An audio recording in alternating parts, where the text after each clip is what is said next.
국정원이 판사 임용할 때도 면접을 봤다 그랬어. 그게 박근혜 정권 때 나왔죠. 우리는 이런 걸 잘 모르지만 판사나 검사를 특채하는 경우가 있어요. 사람 인원이 필요할 때 당장 사법고시를 볼 수가 없으니까 변호사 활동 기간 어느 정도 한 사람들을 이제 특채로 이렇게 임용하는 경우가 꽤 있는데 이런 경우에도 국정원이 한때는 면접을 봤다 그랬다고. 그 사람의 일종의 사상검증 네. 같은. 그러니까 이 상황에서 우병우하고 이병호 전 국정원장하고 사법부하고의 전체로 말할 수는 없겠지만 한 몇 사람만 이렇게 매수 또는 형태에 가까운 어떤 비리 구조로 엮여 있다면 우병우는 미꾸라지처럼 정말 잘 빠져나갈 수밖에 없는 거예요. 최근에 아마 우병우가 또 구속영장을 청구를 지금 받을 상황이거든요. 지금 이 권순호 판사가 영장을 기각한 부분만 한번 자세히 들여다보아야 될 필요성이 있을 것 같아요. 지금 이 뭐 우병우나 정유라도 기각했었죠. 이 권순호가 정유라도 기각했었고요. 중요한 거는 한국항공우주산업 경영비리 수사 관련해서 본부장에 대한 구속영장도 기각했었거든요. 여기에도 그럼 우병우의 입김이 들어갔던 거 아닌가. 이 총체적으로 우병우가 관련된 모든 것들에 대한 기각이 들어가는 거 아닌가 싶기도 하고요. 판사는 누가 수사하죠? 공수처. 빨리 해야 되는데. 이 사람이 이제 처음에 악명을 떨쳤던 게 고영태 구속영장은 즉각 발부였고요. 그러면서 이런 건 있어요. 솔직히 말해서 뭐 우병우하고 권순호는 서울대 법대 동문이에요. 그 부분도 있는 것이고 어쨌건 우병우와 권순호 이건 뭔가 좀 도저히 있을 수 없는 일이다. 뭔가 있다. 그러면 이게 지금 사법부의 문제이기 때문에 이럴 수도 있거든요. 참 난감한 게 사법 체계에 있어가지고 판사의 독립적인 어떤 결정들은 존중해줘야 되는 건 맞아요. 대법원장도 거기에 관여하면 안 돼. 그런데 만약에 그 영장 전담 판사 이런 사람들이 어떤 매수관계 어떤 비리로 묶여있는 구조라면 이거 어떻게 털어내야 되냐고. 법대에 나오신 우리 유명정님 산나의 민정수석 답을 주십시오. 그냥 그 전공법을 택해서요. 검찰이 구속영장을 신청을 할 때 이 권순호 판사가 연관됐다는 증거를 찾아내는 거예요. 그래서 재척 신청을 하면 됩니다. 그래서 구속영장을 권순호 판사가 심사하지 못하게 딴 판사가 하게 해다오. 이 사람은 관련된 것 같다. 이러면 돼요. 우연치 않게 우연치 않게. 다 우병우랑 관련된 것만 이렇게 털어주냐고. 그러니까. 권순호 판사를 검찰이 압수수색하는 거야. 그러면 영장 심사하는 거를 배당하는 거예요? 안 그러면은 보통은 배당이 되는데요. 예. 제가 그거는 정확하게 모르겠는데 보통 재판에 재척 사유가 있거든요. 뭐 친인척이라든지 관련됐다든지 뭐 동기동창이라든지 고향 뭐 선후배 관계라든지 친구라든지 이러면 배척하는 경우가 많이 있어요. 그런 경우에 빗대서 보면 이 영장 전담 판사도 이건 우리는 이분 수용 못하겠다. 관련돼 있는 이 공유자 같다. 이렇게 논지를 펴나가면 법원에서 재조정하지 않을까 싶네요. 근데 그 증거 없이 그렇게 할 수는 없잖아요. 그러니까 증거를 잡아서. 문제이고. 증거를 잡아서. 이것도 뭐 김명수 대법원장 입장에서는 굉장히 난감한 부분일 수 있는데 이제 국회의원이 그렇듯 검찰이 그렇듯 법원의 판사들도 영향을 주면 안 되니까 확실한 증거 없이는 어떻게 할 수가 없는 거예요. 결국에는 인사권자가 자리를 바꿔주는 수밖에 없지. 그렇죠. 아이. 또 섣불리 자리 바꾸기가 또 쉽지는 그렇죠. 않아요. 말이 예. 쉽지는 않죠. 예. 어쨌건 우병우와 권순호. 우병우는 정말 그러니까 우리가 생각했을 때 법망을 잘 빠져나간다. 위법 사항이 없다 이런 것보다 사법부에도 국정원에도 이병우 같은 이런 어떤 커넥션의 구조가 있어서 빠져나가는 게 아니냐로 우리가 생각을 바꿔볼 수 있는 거예요. 지금 그 검찰이 칼을 벼르고 있을 텐데 그냥 이참에 판사들한테 재판부에 국정원 특수활동비가 건너간 자료가 있으면 빨리 국정원한테 건너봤죠. 건네봐서 그냥 터뜨려버리지 뭐. 그냥 기다릴 필요 없이. 그러면 이제 대법원장이 이건 우리 내부 단속을 좀 해야겠다 그러고 인사를 할 수 있지 않을까 싶기도 해요. 아까 그 30억이요. 예. 안 불고 있다 그랬잖아. 예. 일단 국정원장들의 개인 비리, 두 번째는 나라가 뒤집어질 사안 아니에요. 그렇죠. 판사들한테까지 건네갔다 그러는 거. 큰일 나는 거죠. 이거 국회의원한테까지는 그럴 수 있다라고 인정을 하지만 왜요? 아니야. 국회의원은 왜 그럴 수 있어요? 다 죽여야지 그것도. 아니 같은 놈들이니까 한 편이었으니까. 근데 판사 사법부에 갔다 그러면 이건 나라가 나라가 뒤집어지는 뒤집어질 거예요. 사안이지. 영경님 말씀이 맞습니다. 그 한편 먹고 있는 느낌을 주기 때문에 의뢰껏 우리도 그랬을 거야 정도로 넘어가잖아요 지금. 근데 판사들한테 갔다 그러면 이건 완전히 문제가 달라지는 거예요. 그러면 문제가 달라지죠. 그러니까 그게 판사도 사람이거든요. 인맥 관계에 얽혀 있고요. 어떤 판사 새끼는 지하철에서 여자들 치마 속 찍다가 걸립니다. 그게 판사예요. 다는 아니겠지. 성추행이나 성폭행 전담 판사라 했다면서요. 그렇지. 그리고 인천의 모식이라고. 아버지는 상당히 유명하신 분이라고. 예. 예. 홍모? 예. 근데 이런 식으로 사법부는 확실히 그런 것 같아요. 지금 잘들 아시겠지만 뭐 행정, 입법 여기에 온갖 것들이 지금 적폐청산을 하고 있는데 사법부는 아직도 조용하잖아요. 무풍지대죠. 그러니까 지금 뭐 블랙리스트 사법부 블랙리스트 조사한다고는 하지만 그것도 시간이 오래 걸리는 문제고 그러면서 지금 판사들은 시국 사건에 있어갖고 말도 안 되는 판결들을 수도 없이 받잖아요. 예. 거기에 대해서 적폐청산이 안 되고 있어. 김명수 대법원장이 사법부 적폐청산 태스크포스 만들어야 되고요. 거기서 잘못된 시국 사건 판결들 다시 돌아보는 그런 저는 있어야 된다고 보거든요. 이 과정에서 이제 만약에 아까 말한 30억 그런 기록이 남아있을까 싶기도 해. 있다고 어딘가에 있을 거예요. 그걸 찾기가 있을까? 힘들어서 그렇지. 왜 나라가 뒤집힐 이야기냐면 사법부 체계의 판결의 공정성이 무너지잖아요. 그러면 나라 자체가 그냥 어그러지는 거라서 네. 이건 어마어마한 사건이라고 좀 예, 보시면 그렇죠. 될 것 같고요.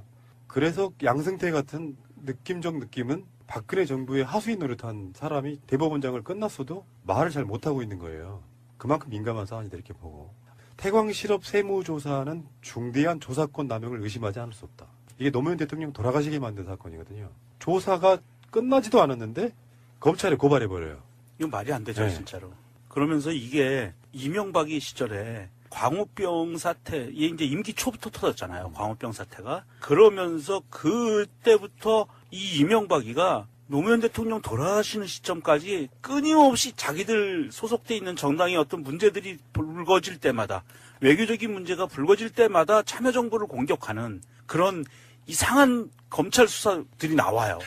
계속 나왔었어요. 이게 한두 번이 아니었습니다. 그래서 2017년부터 2019년 동안 2년 동안 끊임없이 나왔었어요. 그러니까 노무현 대통령뿐만 아니라 지금까지 무슨 짓거리를 했냐면 이 사람들이 예를 들어서 블랙리스트 연예인 뭐 시국 발언할 수 있잖아요. 그러면 대표적으로 그걸 법으로 처리할 수는 없잖아. 민주주의에서 표현의 자유에 예. 해당되니까. 그러면 국세청에서 세무조사를 빵. 그 대표적인 데가 다음 기획이잖아요. 예. 윤도현 씨 소속돼 있었던 김재동 씨하고. 법적으로 재단할 수 없으면 출연 안 시키기도 하고 안 풀리면 세무조사. 사실은 현대사회 제일 무서워요. 그 탈세 이런 위법성을 문제 삼아가지고 검찰에 고발하면 검찰에서는 그걸 받아가지고 수사에 착수하는 이런 방식. 너무 비열한 방법이죠. 탈탈 털면은 먼지 안 나온 사람이 어디 있겠어요. 그것도 저는 잘못된 프레임이라고 봅니다. 그러니까 예. 그런 식으로 해서 니나 내나 죄의 종류가 다를 뿐 같아 이렇게 몰아가는 거라서 그런 표현은 적당하지 않고 어쨌건 그 당시에 국세청장이 한상률이었죠. 그 당시 지금 저기 플랜다스에 열심히 하고 계시는 안홍구 전 청장 있지 않습니까? 대구지방청장 했던 안홍구 그 전 청장 증언에 따르면 그 당시 한상률 국세청장이 굉장히 비상식적으로 세무조사를 지시를 했다고 하잖아요. 그러니까 태광실업이 서울에서 예를 들어서 이제 서울에 있으면은 서울지방국세청에서 세무조사를 하는 게 맞는데 서울에 있는 국세청 본청에서 태광실업까지 직접 세무조사를 하는 거는 정상적이지 않았다고 하더라고요. 정상적인 방식이 아니래요. 그래서 굉장히 이제 비정상적으로 교차조사도 많이 하고 직권조사 그리고 정기 세무조사가 돌아오지 않았는데도 비정기 세무조사를 할 때는 제보가 있거나 이 기업이 탈세를 하고 있다.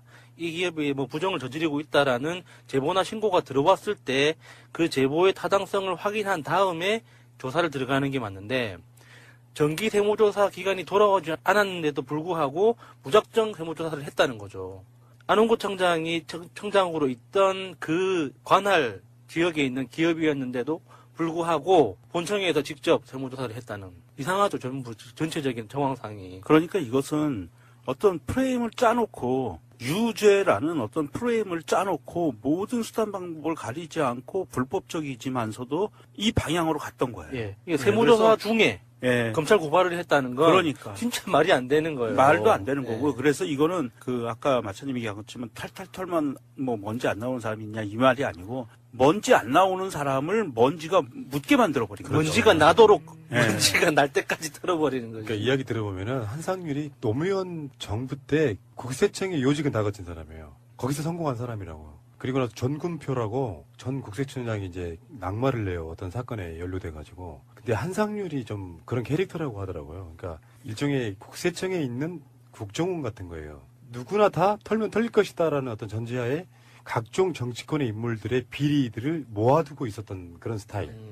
그래서 결국에는 2주에 한 번씩 이명박한테 직보를 합니다. 국정원장처럼. 그러니까 지금 현대사회에서는 돈이 중요할 수밖에 없는데 자금의 흐름 같은 거를 다 그런 식으로 이렇게 갖고 있다가 이를테면 이런 거지. 바빠서 세금 신고 같은 거를 못하는 경우 있을 수 있잖아요. 털려면 꾸준히 뭐 10건, 100건을 잘 내왔는데 그중에 한 건이 신고가 안 됐다고 해서 그거를 털어서 엮으려면 다 엮여지는 거예요.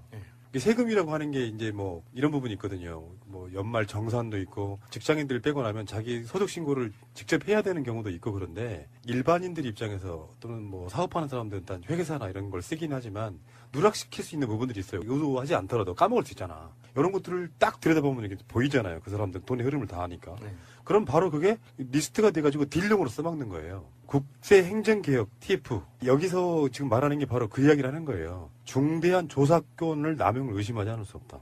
이게 이제 이것이 시작된 거는 아까 푸나님 얘기한 것처럼 한상유리가 이명박한테 직보를 하는데요. 이게 둘이 독대를 하고 나서 그 다음부터 벌어진 일들이 이 일들이에요. 그러니까 한상유리 이명박을 청와대 가서 독대하고 나와서 시작이 돼요. 이걸 털기 시작을 해요. 그러면서 이게 짜맞춰 가기 시작을 하고 그리고 조사가 다 끝나지 않았는데도 검찰에 넘기고 검찰은 매일 언론 플레이를 했죠. 확정되지도 않은 피의사실이 확정된 것도 아닌데도 불구하고 그렇다 하더라라는 이야기를 검찰이 계속 발표를 해요. 매일. 그랬던 거고요. 이거는 굉장히 큰 범죄를 저지른 거예요. 근데 과연 국세청에서도 한상유리 혼자서 했겠느냐? 그건 아니죠. 많이 관련돼 있을 겁니다. 국세청에. 그러던 한상률이요. 2014년 7월 30일에 재보선이 하나 생기는데 거기에 출마하려다가 공천에서 탈락해요. 얼마나 비열합니까? 국세청장을 해서 전직 대통령까지 죽음에 내몰게 한 사람이 결국에는 그 당시 여당의 후보로 나서겠다. 그래서 이런 식의 개인의 영달과 부귀영화를 누리고 나서 어떤 특정 세력은 정말 나쁜 사람으로 몰고 대통령까지 죽이게 만들어 놓고 그 당에서 출마하려다가 결국 이제 그 당에 있는 기득권에 밀려서 그냥 출마는 못했는데 이런 식이란 말이에요. 이런 식으로 보복성 세무조사를 받았던 면면을 보면 정말 꼼꼼하기는 정말 꼼꼼한 것 같아요. MB가. 충견들을 활용해 먹는 방법을 하는 거죠. 약전 잡고 인사권 갖고 있고 그러면서 한상률 자체의 캐릭터도 시키는 대로 하는 게 아니라 적극적으로 부귀영화와 출세를 굉장히 노렸던 사람이기 때문에 어떤 그 취약점 고리 이런 세무 전문가들은 다 알잖아요. 어디에 가면 이건 신고 안 됐을 거야 라는 느낌도 아는 거고 네. 하다못해 정말 영악하더만요. 뭐 베트남 관련해서 그때 당시에 박연차 씨의 공장이 거기에 있었는데 계좌번호를 다른 용도로 쓸 것처럼 해서 베트남 쪽에서 알아내가지고 그거 털어보는 방식이에요. 그게 한상률 작품이라 그러는데 사실 다 나오는 거네요. 새로운 사실이 나오는 건 아니에요. 그랬을 거라고 느끼는 게 그냥 확연하게 드러나는 이런 상황들이 벌어지는 거예요. 이명박이 집권하던 시절에 이명박 정부의 부정부패 일지라고 인터넷에서 떠돌아다니던 것이 있었잖아요. 네, 너무 길어서 못 보겠어요. 여기에 보니까 전 숫자만 봤는데 가지수가 417가지네요. 어마어마하게 많아요. 이 안에 다 들어가 있더라고요. 아까 그 한상률 독대 후에 벌어졌던 일, 노무현 대통령 돌아가시게 했던 일, 기타 등등 모든 것들이 댓글 부대 다 들어있어 이 안에. 417개의 죄목이면 어떻게 되는 거죠? 국세청이 하나의 어떤 사건 자체를 기획해서 만든 국정원 같은 그 짓을 한 거예요. 괴수는 이명박이었죠.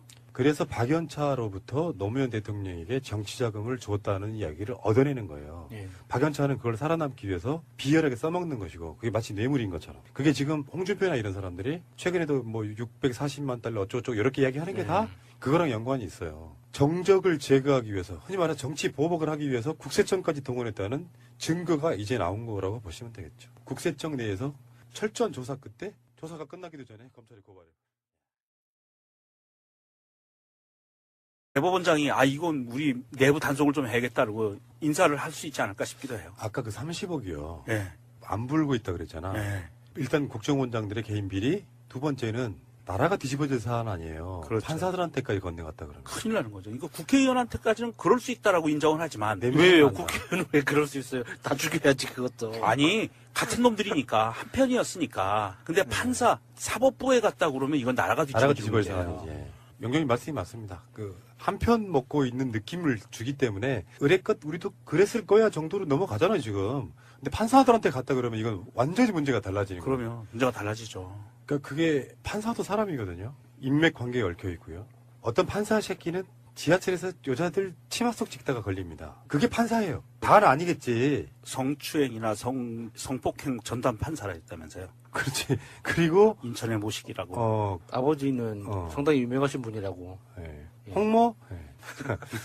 근데 이런 식으로 사법부는 확실히 그런 것 같아요. 지금 잘들 아시겠지만 뭐 행정, 입법 여기에 온갖 것들이 지금 적폐청산을 하고 있는데 사법부는 아직도 조용하잖아요. 무풍지대죠. 그러니까 지금 뭐 블랙리스트 사법부 블랙리스트 조사한다고는 하지만 그것도 시간이 오래 걸리는 문제고 그러면서 이 사람이 이제 처음에 악명을 떨쳤던 게 고영태 구속영장은 즉각 발부였고요. 그러면서 이런 건 있어요. 솔직히 말해서 뭐 우병우하고 권순호는 서울대 법대 동문이에요. 그 부분도 있는 것이고 어쨌건 우병우와 권순호 이건 뭔가 좀 도저히 있을 수 없는 일이다. 뭔가 있다. 그러면 이게 지금 사법부의 문제이기 때문에 이럴 수도 있거든요. 참 난감한 게 사법 체계에 있어가지고 판사의 독립적인 어떤 결정들은 존중해줘야 되는 건 맞아요. 대법원장도 거기에 관여하면 안 돼. 그런데 만약에 그 영장 전담 판사 이런 사람들이 어떤 매수관계, 어떤 비리로 묶여있는 구조라면 이거 어떻게 털어내야 되냐고.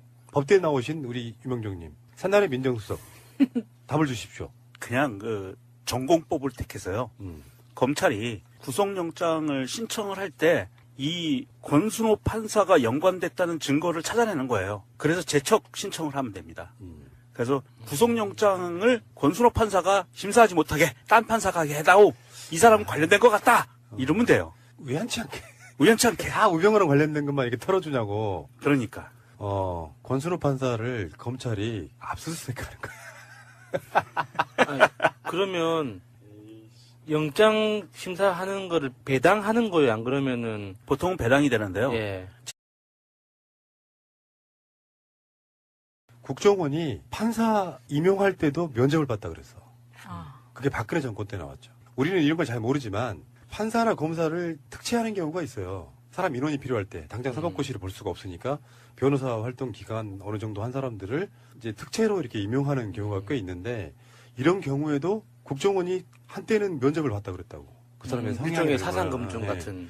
그러니까 이 상황에서 우병우하고 이병우 전 국정원장하고 그 사법부하고의 전체로 말할 수는 없겠지만 한 몇 사람만 이렇게 매수 또는 형태에 가까운 어떤 비리 구조로 엮여 있다면 우병우는 미꾸라지처럼 정말 잘 빠져나갈 수밖에 없는 거예요. 최근에 아마 우병우가 또 구속영장을 청구를 좀 받을 상황이거든요. 지금 이 권순호 판사가 영장을 기각한 부분만 한번 자세히 들여다보아야 될 필요성이 있을 것 같아요. 지금 이 뭐 우병우나 정유라도 기각했었죠.